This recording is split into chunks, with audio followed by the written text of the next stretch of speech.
a settlement of LIBOR was an important step in going in that direction. These things need to be on the table, taxpayers want to know about it, and transparency simply has to be there. When we found this issue going on in the bank, we completely made contact and complied with the regulators. We had a very good interaction with regulators.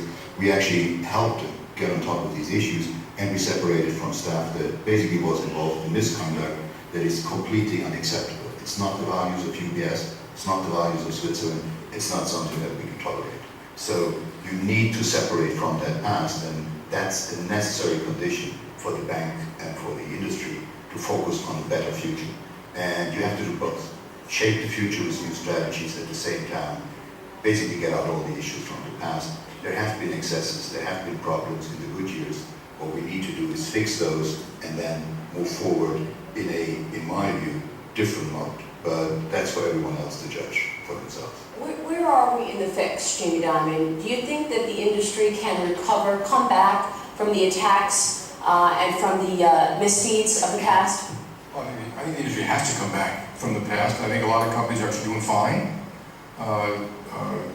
Banks continue to lend and grow and expand. Finance is a critical part of how the economy runs and functions. You're going to have loans and movement of money and investors, and presumably everyone I know is trying to do a very good job for their clients. And a lot of banks since the crisis, JP Morgan Chase since 2008 has lent or raised $7 trillion plus for people all around the world, including governments, schools, cities, hospitals, small businesses, large.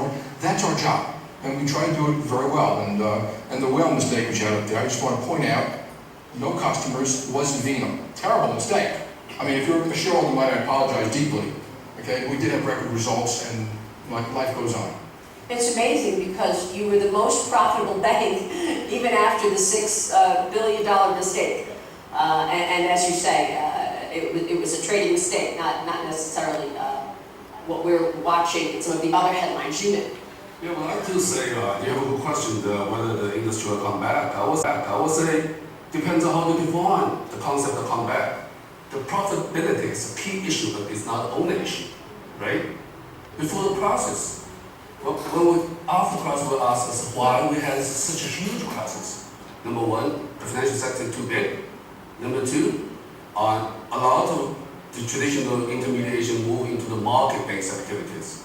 Number three, the product's too complicated, and also transparency is not there, right? Those are three major things. If you're looking for today, the financial sector as still account for 360% of the GDP. I mean, the banking assets, equity market, bonds market, roughly, still too big. Leverage ratio is still very high.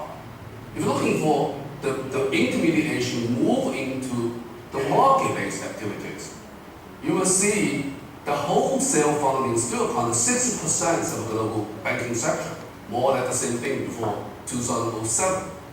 You will see the banking balances today held on by non-banking financial institutions still in the United States is 6-8%. So you will see the market-based activity is still there, not reduced at all. And the product is still very complicated, and the scheduled banking is still there and not under for the regulatory framework. So our question will say, we need to carefully define when we say whether the financial sector will come back or is come back. It depends on how we define. In that sense, I would say the whole financial sector still have a long way to go. You say the banking sector is too big. Yeah. A show of hands in the audience, who agrees with that? The banking sector is too big. Panelists, who agrees with Jimin? Andre, you're nodding your head. No, everybody is blaming the banks, all these politicians. Remember here, Mr. Sarkozy was very critical 5 years ago on banks. But look, we are now talking that the industry effectively came back. We are making good profit, we are making good growth. Who is in the worst position? European banks. Why?